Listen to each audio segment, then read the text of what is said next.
Qué cultura antigua estaba mucho más jodida de lo que la mayoría de la gente sabe. Lo que siempre me pareció horrible fue la práctica imperial china de los 9 grados. Como en 9 grados de relación. Di que alguien ofende gravemente al emperador. Luego, el emperador ordena que no solo esa persona, sino todos los relacionados con esa persona, dentro de los 9 grados de relación, deben ser ejecutados. Abuelos, padres, hermanos, cónyuge, hijos, primos, más primos. Concubinas y sus hijos. Bebés en la cuna, ancianos postrados en cama, todos sus sirvientes domésticos, probablemente también sus suegros. Los emperadores posteriores fueron más humanos, y simplemente ejecutaron al delincuente principal, luego sentenciaron a todas esas personas al exilio, una marcha de la muerte forzada de miles de kilómetros, donde los pocos sobrevivientes tenían que ganarse la vida haciendo trabajos forzados. La China feudal estaba muy interesada en enterrar vivas a las personas.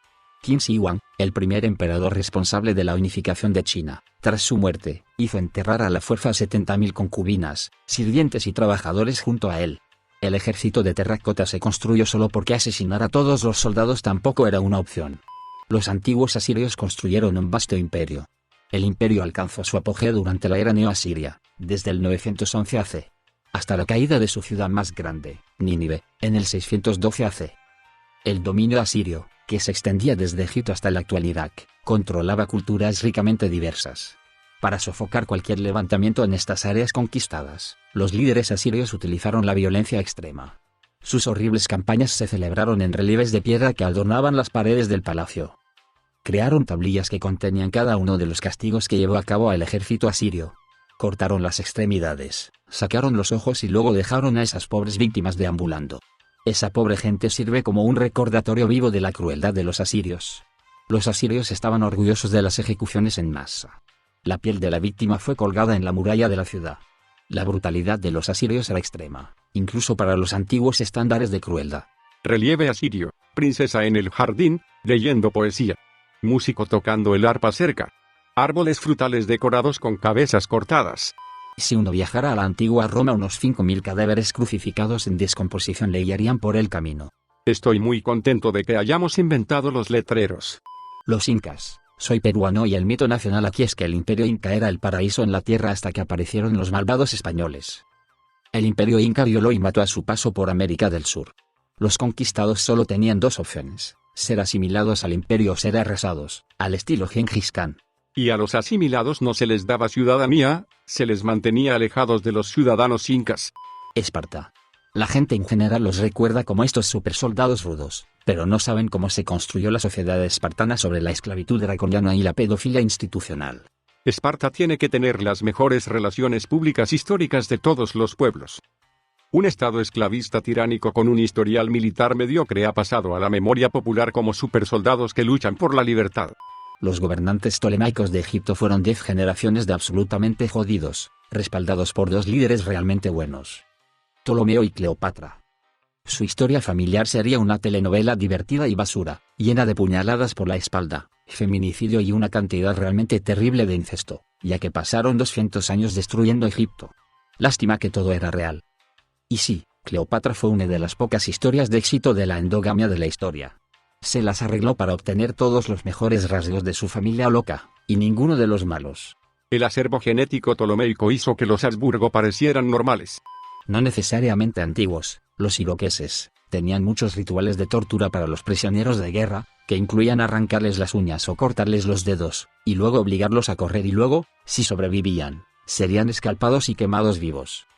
Sin embargo, la verdadera respuesta correcta es que cada grupo de seres humanos era absolutamente brutal según nuestros estándares morales actuales. Nada de lo que hicieron los iroqueses aquí fue único o particularmente peor que muchos otros grupos. Simplemente no he visto a nadie mencionarlos en este hilo todavía, así que supuse que lo haría. Cuando los franceses llegaron por primera vez a Canadá, las tribus algonquinas los aclamaron como salvadores porque los protegieron de los asesinos iroqueses. Y durante más de 200 años, las tribus francesa y algonquina tuvieron una fuerte paz. Muchas culturas pacíficas practicaban el canibalismo. Algunos todavía lo hacen en Papúa Nueva Guinea. Pero los maoríes aquí en Nueva Zelanda también lo hicieron en algunas tribus.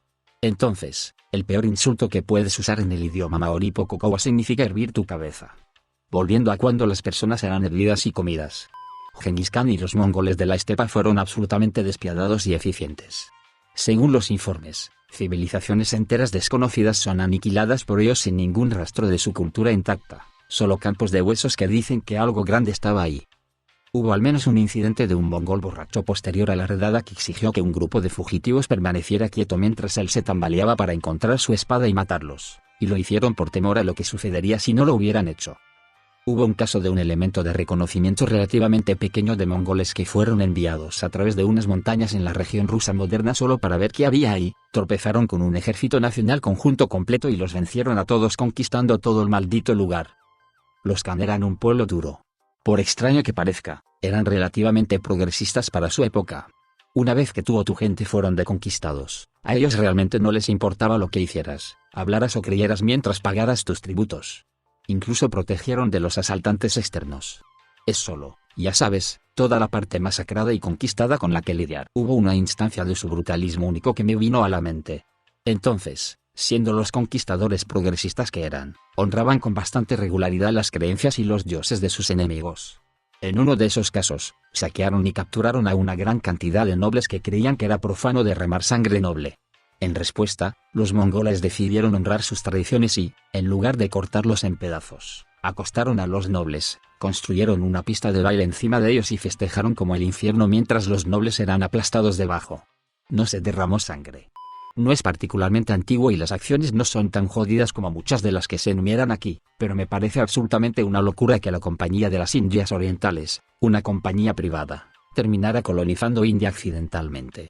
La idea de que una empresa que exporta té terminaría con un ejército permanente es una verdadera mierda de ciencia ficción distópica. Samurái y el Japón feudal. A la gente le gusta imaginar a los samuráis como una especie de orden noble construida en torno a la creencia de que el honor y el servicio deben ser lo más importante. A los samuráis no les importaba ni un carajo el campesino común, eran una aristocracia de sangre azul que usaba su poder y entrenamiento para perpetuar un régimen totalitario que haría sonrojar a la casa de Windsor. Algunos ejemplos de WTFs que a la gente le gusta pasar por alto. Mostrar falta de respeto a un samurái era causa de muerte instantánea y la falta de respeto podría ser algo tan simple como no inclinarse lo suficiente. Oh señor viejo granjero de arroz, ¿le duele la espalda por trabajar como esclavo en el campo para su señor feudal? Bueno, mierda dura, no me importa lo fuerte que se rompa tu columna vertebral cuando tocas el suelo con la cabeza para mí, si no te mueves. Eso es una decapitación. El código de honor del campo de batalla solo contaba realmente cuando el bando perdedor luchaba lo suficiente, no lo suficiente como para ser un problema, pero aún tenía que teñir algo sin sentido para evitar que todos fueran asesinados de todos modos. Por ejemplo, Oda Nobunaga cometió un genocidio contra los monjes Ikko-Ikki porque tuvieron la audacia de no ceder instantáneamente cuando apareció. Después de varios asedios prolongados, quemó la fortaleza en la cima de la colina de Ishiyama Onganji Oda. Prendió fuego a la montaña y bloqueó cualquier escape quemando vivos a 20.000 hombres, mujeres y niños. La idea de que los samurái odiaban las armas de fuego porque las veía como deshonrosas o antideportivas es una mierda. Las odiaban porque igualaban el campo de juego. Cualquier campesino con un arcabuz podía matar a cualquier samurái incluso antes de sacar la espada y eso no estaba bien. No podían cuestionar su absoluta superioridad marcial y especialmente por un arma que no requería años de entrenamiento especial y, lo que es más importante, el tiempo libre para hacer ese entrenamiento, algo que el campesino promedio que cultiva arroz ciertamente no tenía. Los Ronin no eran samuráis nobles que buscaban la verdad caminando por la tierra o lo que sea que la gente cree ahora, eran señores desposeídos que ahora recurrían al bandolerismo contra cualquier campesino que se atreviera a no apoyarlos con comida y alojamiento gratis. Eran el equivalente de un ex miembro del equipo de SEALs caminando por la calle con su arma que te matará si no compras su almuerzo, lo dejas dormir en tu cama, coger a tu esposa y lo despides con una sonrisa y gracias por su servicio. Entonces, sí, los samuráis eran idiotas asesinos en masa aristocráticos.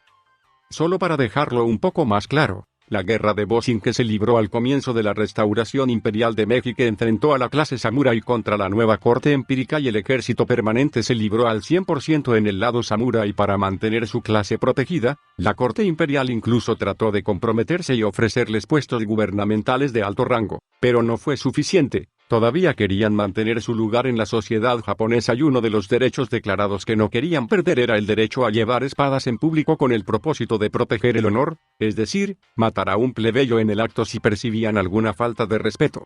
Además, Las fuerzas samurái de repente no tuvieron problemas con las armas una vez que comenzaron a perder contra filas de campesinos armados con ellas. De repente las fuerzas del shogun se centraron en las armas de fuego. Los antiguos fenicios cartagineses tenían un culto de matar niños. Pensaron que sus dioses necesitaban niños para ser apaciguados.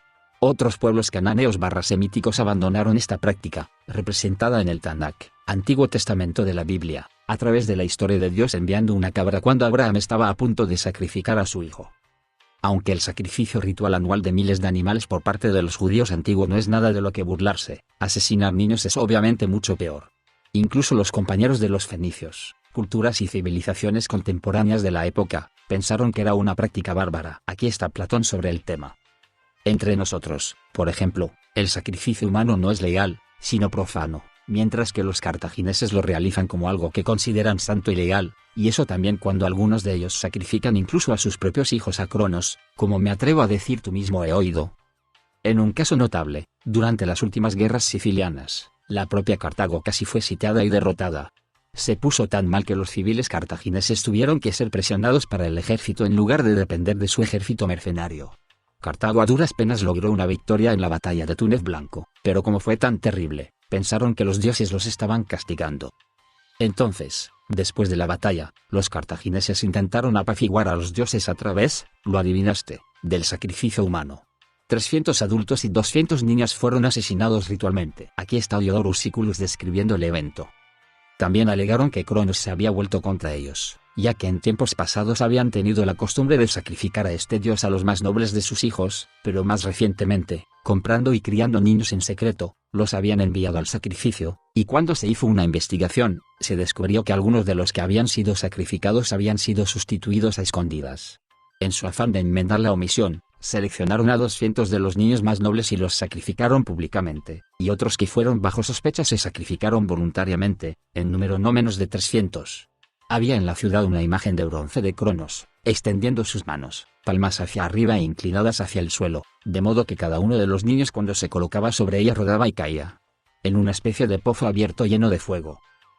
Cuando estaba viendo Castlevania investigué un poco de dónde viene el mito de Drácula y me topé con Vlad Tepes Drácula por su apodo llamado Vlad el Empalador.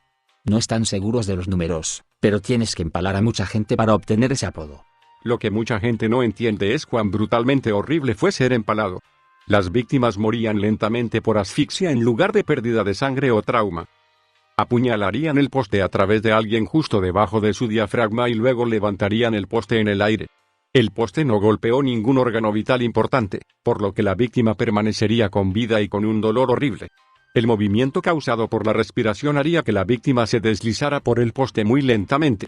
Ahora se pone desagradable porque se obtienen postes largos y rectos de los árboles de hoja perenne y los árboles se hacen más grandes hacia la base del tronco. A medida que la víctima se deslizó por el poste en el transcurso de unos días, el diámetro del poste en el pecho de la víctima eventualmente sería lo suficientemente grande como para restringir el movimiento de su diafragma.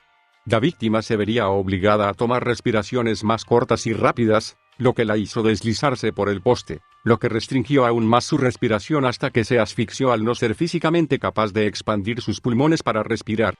La civilización maya del 100 a.C. al 33 después de Cristo. Sacrificar niños colocándolos en ídolos al rojo vivo. Alimentar a los esposos a sus hijos y cónyuges sobrevivientes. Arrojando a los creyentes en Dios a pozos para quemar.